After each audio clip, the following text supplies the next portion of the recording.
Hello everybody and welcome to Learn with Zenith Guru. My name is Pratyaksha Divedi and in today's video we will be continuing ruling the countryside from crops for Europe. तो कल हमने पढ़ा था कि किस तरह से जो भी ब्रिटिशर्स थे वो डिफरेंट सेटलमेंट्स ला रहे थे, है ना, क्रॉप रिलेटेड, फार्मर्स रिलेटेड. अब आगे देखते हैं.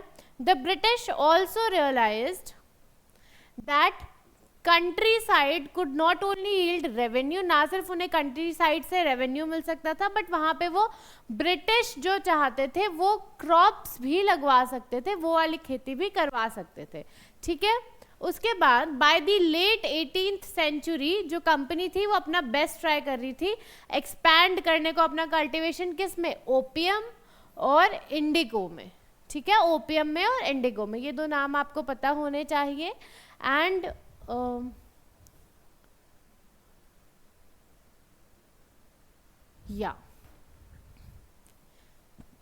फिर उसके बाद in the century and the half that followed British ने परसुएट कर लिया और forced cultivators in various parts of India to produce other crop. जबरदस्ती, जैसे अब खाने के लिए हम गेहूं लगाते हैं, धान लगाते हैं, वो नहीं लगवाने दे रहे थे, वो अपने मतलब की कैश क्रॉप्स लगवा रहे थे.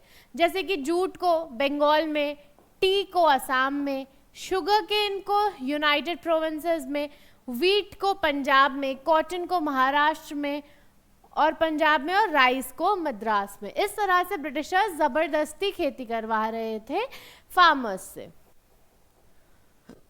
फिर ब्रिटिश ने बहुत सारे तरीके भी यूज करे थे कल्टीवेशन को एक्सपैंड करने के, क्रॉप्स के. ठीक है, अब हम देखते हैं उसे कि वो कौन कौन से तरीके थे जो ब्रिटिशर्स ने यूज किए. ये उस टाइम की कलमकारी की कढ़ाई है, ये कॉटन प्रिंट्स हैं. Okay.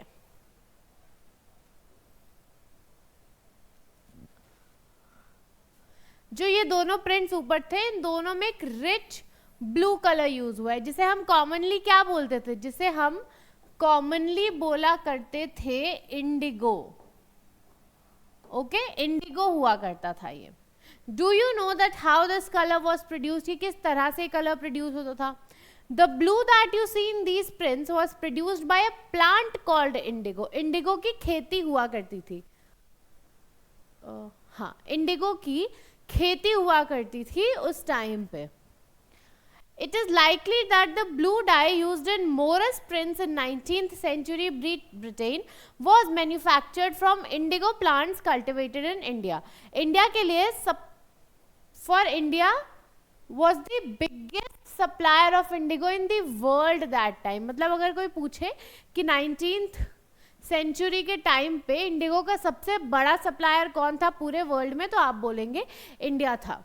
Why the demand for Indian indigo? क्योंकि indigo plant grows primarily in the tropics और इंडिया ट्रॉपिकल जोन में आता है बकायदा, इसीलिए इंडिया के लिए इंडिगो इजी था बनाना और अच्छा था बनाना. उसके बाद मैन्युफैक्चर भी करता था इटली, फ्रांस और ब्रिटेन को, ताकि वो क्लोथ्स को डाई कर सके. और उस समय पे Indigo one of the costliest of colours भी हुआ करता था.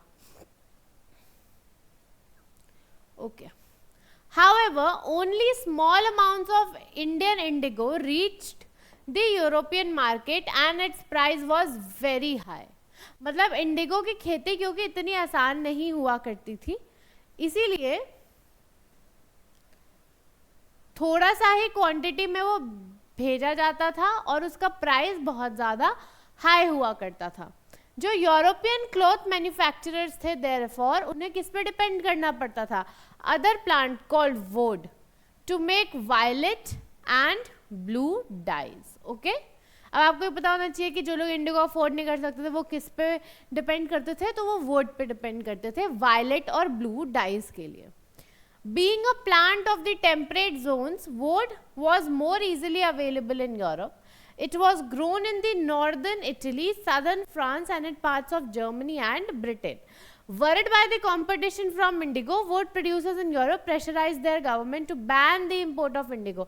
क्योंकि उन लोग को ये लग रहा था कि जो उनकी ब्रिटिश गवर्नमेंट है ना वो सिर्फ और सिर्फ इंडिगो ही खरीद रही है, तो जो वुड प्रोड्यूसर्स थे उन्हें टेंशन होने लगी. फिर उन्होंने ज़बरदस्ती प्रेशर भी बनाया कि आप बैन कर दो बेशक इंडिगो को और आप सिर्फ हमारा बताया हुआ डाई जो है वो खरीदो. क्लोथ डायर्स जो थे वो मोस्टली इंडिगो ही प्रेफर करते थे एज अ डाई। इंडिगो से बहुत ही अच्छा एक रिच ब्लू कलर आता था, ठीक है। Whereas the dye from woad was pale and dull. जैसे होते ना कि एक कपड़े को बहुत बार धुल दो, उसके बाद स्पेशली कॉटन में, तो उसका कलर किस तरह से फेड हो जाता है, तो वैसे ही कलर जो था वो फेड हो जाया करता था उस टाइम पे जो वुड से डाई करते थे। इसलिए जो डायर्स होते थे वो इंडिगो प्रेफर करते थे।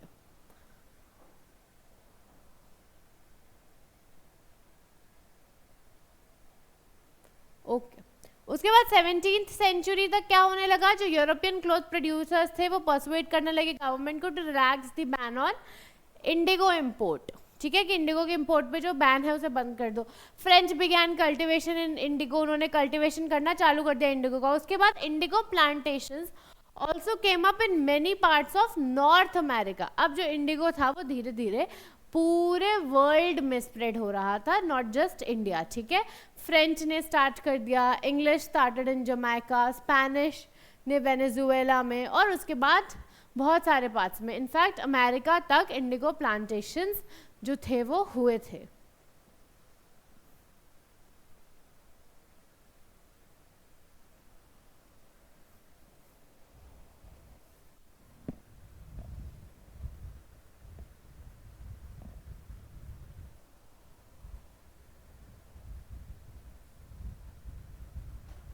ओके उसके बाद 18th सेंचुरी के एंड तक जो डिमांड थी फॉर द इंडियन इंडिगो वो बढ़ गई। उसके बाद ब्रिटेन ने बिगैन कर दिया इंडस्ट्रियलाइज करना, ठीक है, and its cotton production expanded, बहुत ज़्यादा एक्सपैंड हो गई उसकी कॉटन प्रोडक्शन, ठीक। Cloth dyers in Britain now desperately looked for new sources of indigo supply. अब देखते हैं हम how Britain turns to India. Faced with the rising demand for indigo in Europe, the company in India looked for ways to expand area under indigo cultivation। क्योंकि जो demand थी Indigo की वो Britain में काफ़ी हद तक बढ़ गई थी, तो जो अब ब्रिटिश जो ये ईस्ट इंडिया कंपनी थी वो ये सोच रही थी कि हम कैसे कैसे एक्सपैंड कर सके इंडिगो कल्टिवेशन को इंडिया में।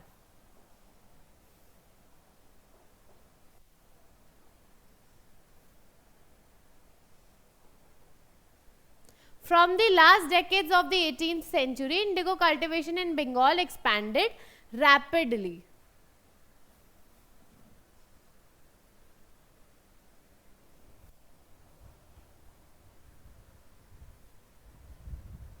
ओके तो क्या हो रहा था कि जो इंडिगो कल्टीवेशन था वो बहुत ज़्यादा बढ़ने लगा था, ठीक है। उसके बाद बंगाल इंडिगो ने डोमिनेट कर लिया वर्ल्ड मार्केट को। ये सबसे इम्पोर्टेंट और सबसे फेमस इंडिगो था, ठीक। उसके बाद as the indigo trade grew, commercial agents and the officials of the company, उन्होंने बिगैन कर दिया इन्वेस्ट करना इंडिगो प्रोडक्शन में, ठीक है। उन्होंने इंडिगो प्रोडक्शन में अपने पैसे लगाने चालू कर दिए। उसके बाद ओवर द ईयर्स बहुत सारे ऐसे कंपनी ऑफिशियल्स हैं जिन्होंने अपनी जॉब छोड़ के इंडिगो बिजनेस में वो एंटर कर गए, क्योंकि उन्हें लग रहा था कि भाई इंडिगो बिजनेस में अब प्रॉफिट ही प्रॉफिट है, okay. Attracted by the prospect of high profits, क्योंकि इंडिगो की डिमांड वर्ल्ड वाइड ग्रो हो रही थी, numerous Scotsman and Englishman came to India and became planters, ठीक है। Those who had no money to produce indigo could get loans from the company and the banks that were coming up at that time। तो आप सोचो कि लोग Indigo की खेती करने के लिए लोन तक लेने को तैयार थे बैंक से, ठीक।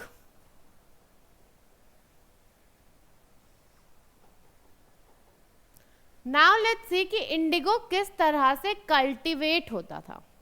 हमने पढ़ा था ऊपर दो महलवारी सिस्टम, लास्ट क्लास में पढ़ा था हमने। If you haven't watched then do watch the video. और हमने एक और क्या पढ़ा था, रियोतवारी, राइट, महलवारी, रियोतवारी। रियोतवारी कहाँ चलता था, सदर्न इंडिया में चलता था, ठीक है। और रियोत का मतलब होता था कल्टीवेटर्स। तो दो मेन सिस्टम हो गए इंडिगो कल्टीवेटर्स के, निज और ryoti. It's not roti, it's ryoti. Within the system of nij cultivation, nij cultivation क्या था, जो प्लांटर थे they produced indigo in lands that directly controlled, ठीक है, और उसके बाद he either bought the land और rented it from other zamindars and produced indigo by directly employing hired labours, ठीक है, वो डायरेक्टली एम्प्लॉय करके लेबर्स को एंड देन प्रोड्यूस करते थे इंडिगो। और निच कल्टीवेशन के साथ प्रॉब्लम्स क्या क्या थी, जो प्लांटर्स थे उन्हें मुश्किल लगता था एक्सपैंड करना एरिया अंडर द निच cultivation. Indigo could be cultivated only on fertile lands and these वो ऑल ऑलरेडी डेंसली पॉपुलेटेड, जो फर्टाइल लैंड्स थे वो ऑलरेडी काफ़ी ज़्यादा पॉपुलेटेड थे और इंडिगो को भी फर्टाइल लैंड चाहिए खेती के लिए, तो उसके लिए बहुत ज़्यादा दिक्कत हुआ करती थी, ठीक। Only small plot scattered over the landscape could be acquired, जो छोटी छोटी ज़मीनें थी, जैसे यहाँ पे लोग बसे हैं, ये फर्टाइल लैंड्स हैं बहुत सारे, यहाँ लोग बसे हैं, यहाँ लोग बसे हैं, यहाँ लोग बसे हैं, यहाँ लोग बसे हैं। अब आपको ये छोटी सी जगह मिल गई तो आप यहाँ पे इंडिगो का अपना कल्टीवेशन जो है वो चालू कर दो। Okay, planters needed large areas in compact blocks to cultivate indigo in plantations, ठीक है, where they could get such land from, क्योंकि मोस्टली जो लैंड थी वो तो क्या कहते हैं बकायदा डेंसली पॉपुलेटेड थी, तो वो लीज पे लेने लगे लैंड को, ठीक है, around the indigo factory and evict the peasants from the area, peasants को भगा दिया, लीज पे ले ली factories. But this always led to conflicts and tensions, इसकी वजह से भी ये कोई सोल्यूशन नहीं था, इसकी वजह से भी कॉन्फ्लिक्ट और टेंशन, लड़ाई और झगड़े और टेंशन ही हो रहा था। Nor was labour easy to mobilise, a large plantation required a vast number of hands to operate, उस टाइम पे इतना मशीनरी तो थी नहीं, इतनी क्या बहुत ना के बराबर मशीनरी थी, तो ऑपरेट करने के लिए भी बहुत सारे लेबरर्स चाहिए होते थे और लेबर्स इतने नहीं होते थे, तो labor was needed precisely at time when peasants were usually busy with their rice cultivation. Rice cultivation के टाइम पे भी काफ़ी एक्सटेंसिव, बहुत ज़्यादा लेबर एक्सटेंसिव वर्क है ये भी। Okay, niche cultivation on large scale also required many plows and bullocks. 1 बीघा, बीघा एक हमारा यूनिट है, इंडियन यूनिट है टू मेजर, यहाँ पे बीघा का बकायदा दिया, unit of measurement of land before British rule, the size of this area varied in Bengal, the British standardise it's to about 1/3 of the एकड़, तो हम अभी भी बोलते हैं ना कितने बीघे जमीन है, तो वही 1 बीघा ऑफ इंडिगो कल्टिवेशन रिक्वायर्ड 2 प्लोज, ठीक है, this meant that a planter will need 1000 बीघास would need 2000 प्लोज, तो इन्वेस्टिंग ऑन परचेज, तो परचेज में इन्वेस्ट करना, मेंटेनेंस में प्लोज की, ये भी बहुत एक बड़ी प्रॉब्लम थी, तो हर किसी के बस का नहीं था इंडिगो कल्टीवेशन, और जो लैंड पे लैंड लीज पे लेके लोन लेके कर भी रहे थे कल्टीवेशन, उनके लिए भी काफ़ी ज़्यादा प्रॉब्लम्स हो रही थी। Nor could supplies be easily got from the peasants since their plows and bullocks were busy on their rice fields again exactly at the time that the indigo planters needed them. तो क्या होता था ना mostly कि rice और Indigo दोनों ही हमारे labour intensive काम थे,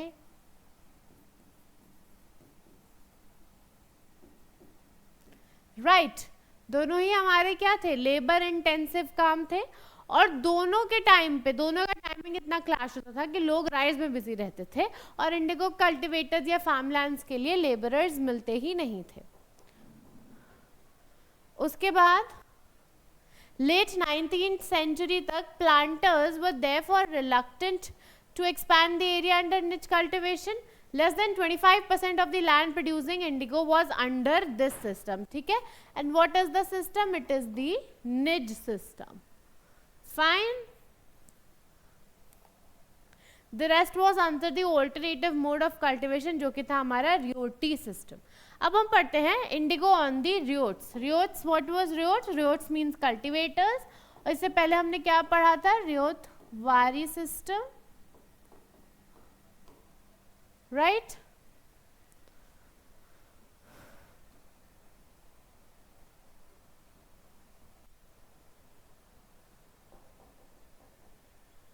ओके। इस सिस्टम के अंडर क्या होता था, एक सट्टा होता था, अग्रीमेंट होता था. At times they pressurised the village headman to sign the contract on behalf of ryots. अब जैसे सरपंच हो गए या जो भी विलेज के हेड थे, उन्हें ब्रिटिशर्स जबरदस्ती भी साइन करवा लेते थे कि आप पूरे अपने विलेज के कल्टिवेटर्स के बिहाफ पे हमें साइन करके दीजिए. ठीक है.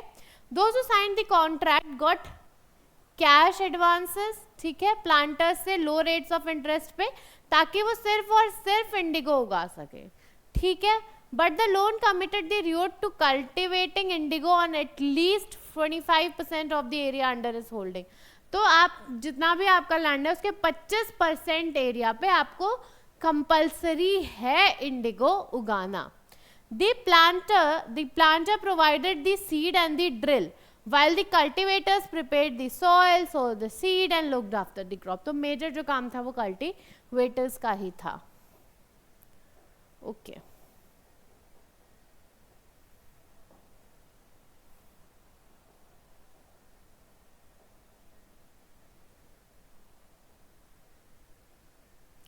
जब क्रॉप डिलीवर होती थी प्लांटर को प्रॉपर हार्वेस्ट के बाद, मतलब जब फसल पक के कटाई हो जाती है उसकी, तब तो एक नया लोन दिया जाता था रियोट्स को. ठीक है. एक क्या दिया जाता था, नया लोन दिया जाता था रियोट्स को. And the cycle started over again, कि उन्हें अपने 25% लैंड में करना है. फिर जो प्लांटर्स होते थे वो सिर्फ सीड्स प्रोवाइड करते थे, बाकी पूरा काम कौन करता था, जो रियोट होते थे वो करते थे. ठीक है. peasants who were initially tempted by the loan soon realized कि कितना गलत और हार्श सिस्टम था ये. The price they got from the indigo they produced was very low and the cycle of loans was never ending. क्योंकि एक उन्होंने दिया, ये उन्होंने मान लो हार्वेस्ट पकड़ाई ब्रिटिशर्स को, दूसरा लोन लिया, फिर हार्वेस्ट पकड़ाई, तो ये जो साइकिल थी ये चलती रहती. ऑल्सो उन्हें ये पता था कि अगर वो अपना 100% दे रहे हैं तो जो उन्हें लोन मिल रहा है वो सिर्फ 20% है. ये एक एग्जाम्पल है, these are not the exact stats, but इस तरह से मैं आपको समझा रही हूँ. तो उन्हें लगा कि ये बहुत ही ज़्यादा घाटे का सौदा है. और भी प्रॉब्लम से क्या थी, जो प्लांटर्स थे वो बेसिकली क्या इंसिस्ट करते थे कि इंडिगो कल्टिवेट हो बेस्ट जो सॉइल है, बेस्ट जो मिट्टी है उस पे, जिस पे पीजेंट्स क्या प्रेफर करते थे कल्टिवेट करना, राइस, क्योंकि वो खाने की चीज़ है. इंडिगो कोई खाएगा तो नहीं, इंडिगो तो एक तरह की हमारी कैश क्रॉप है. Indigo moreover had deep roots, बहुत मतलब जो इंडिगो की जड़ें थी, जैसे ये सॉइल है तो ये नॉर्मल रूट्स है किसी प्लांट के, तो जो इंडिगो की जड़ें थी वो बहुत डीप तक जाती थी. इसकी वजह से क्या हो जाता था, जो सॉइल थी वो एग्जॉस्ट हो जाती थी.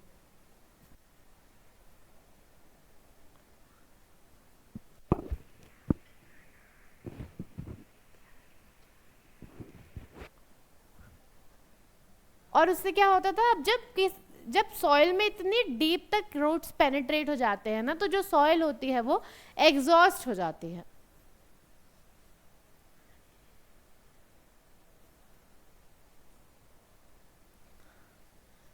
After an indigo harvest land could not be sown with rice.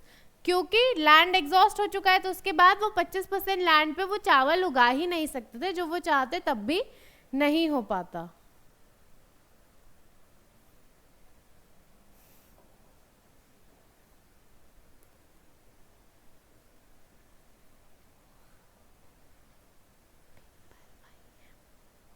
अब हम देखते हैं कि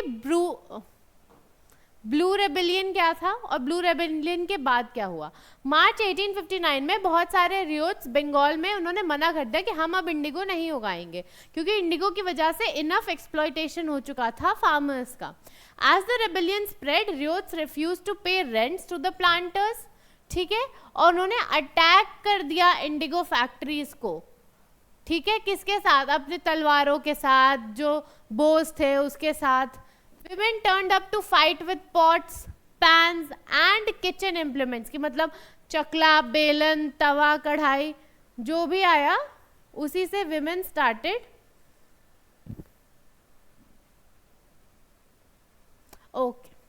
उसी से women started fighting. जिन those who worked for the planters were socially boycotted, और उसके बाद there was this gomasthas agent of planters जिसको collect who came to collect rent, जिसको पकड़ के कल्टिवेटर्स ने ही पीट दिया, बेचारा आया था रेंट लेने, पिट के चला गया वापस। रियोट्स swore they would no longer take advance to sow indigo। अभी तक हमने ऊपर क्या पढ़ा था कि प्लांटर्स से उन्हें लोन मिलता था कि 25% अपनी जमीन पे आप इंडिगो उगाओगे। अब उन्होंने कसम खा ली कि हम इनसे लोन लेंगे ही नहीं, क्योंकि उनका इनफ एक्सप्लॉयटेशन हो चुका था, और ना ही वो दब के रहेंगे और सहेंगे प्लांटर्स की लाठियां।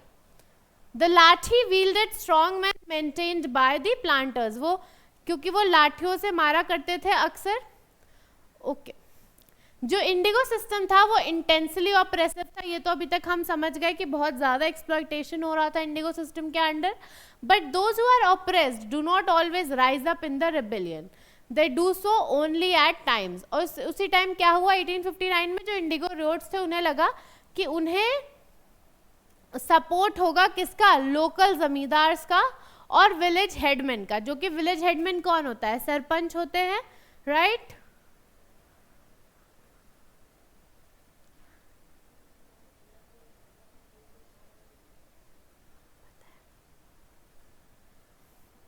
Okay. In many villages, headmen who had been forced to sign indigo contracts mobilized the indigo peasants and fought pitched battles with the लाठियल्स।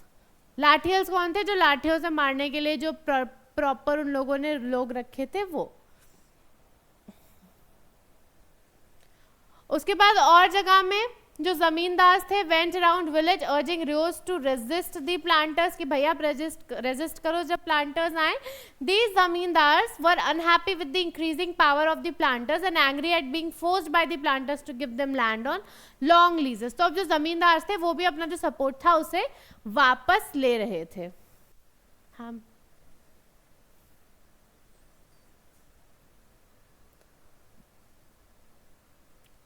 Okay. Indigo peasants also imagined कि जो ब्रिटिश गवर्नमेंट थी वो उन्हें support करेगी उनके struggles में against the planters. तो after the revolt of 1857, जो कि हमारी सिपॉय म्यूचनी थी या हम उसे फर्स्ट वॉर ऑफ इंडिपेंडेंस भी कहा करते हैं, the British government was particularly worried about the possibility of another popular rebellion. So when the news spread of a simmering revolt in indigo districts, major हमारे indigo districts कौन थे, बंगाल था, southern India था, north western province था, ठीक है।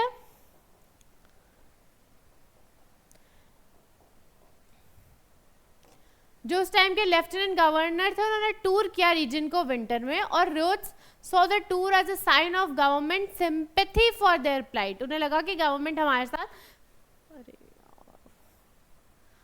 Government हमारा साथ दे रही है और हमारे सपोर्ट में खड़ी है।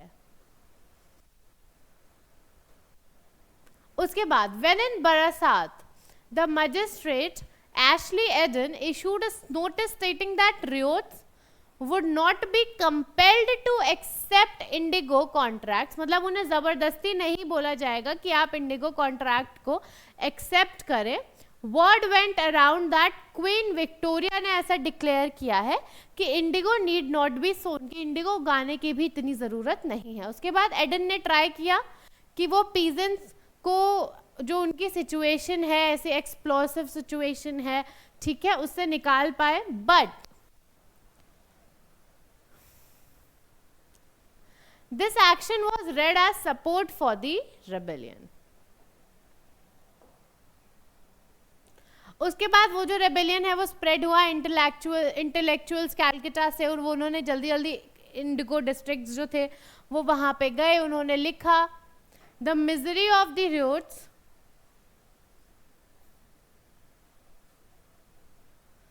the tyranny of the planters and the horrors of indigo system. This is very important. Okay. Worried by the rebellion, government ने क्या किया, मिलिट्री लाए ताकि वो प्लांटर्स को प्रोटेक्ट कर सके, और उसके बाद उन्होंने एक इंडिगो कमीशन बनाया ताकि वो इंक्वायर कर सके सिस्टम इंडिगो प्रोडक्शन का, ठीक है। उसके बाद जो कमीशन थी उसने बहुत सारी प्लांटर्स को गिल्टी पकड़ा कि हाँ भाई प्लांटर्स की भी गलती थी, और उन्होंने उन्हें बोला भी कि तुम्हारी गलती थी, क्रिटिसाइज किया उनके मेथड्स के लिए। उसके बाद it declare that indigo was not profitable for ryots, ryots के लिए इंडिगो प्रॉफिटेबल नहीं था, ऐसा इंडिगो कमीशन ने बताया। उसके बाद कमीशन ने बोला रियोट्स को कि वो अपने एग्जिस्टिंग कॉन्ट्रैक्ट्स को पूरा करे। उसके बाद उन्होंने कहा कि also told them to refuse that they could produce indigo in future. तो उन्होंने बोला कि आप अपनी जो एग्जिस्टिंग अभी है उसे आप कंप्लीट करो, और उसके बाद आप बोल सकते हो कि नहीं हम नहीं करेंगे प्रोड्यूस सब। ओके उसके बाद ये चंपारण में हुआ था गांधी जी का पहला सत्याग्रह फॉर इंडिगो कल्टीवेटर्स, ये हम आगे के चैप्टर्स में पढ़ेंगे। तो आई होप आपको ये वीडियो पसंद आई होगी, and sorry for the camera glitch I guess because it's getting blurred. We'll get it fixed in our other videos soon. And just a second.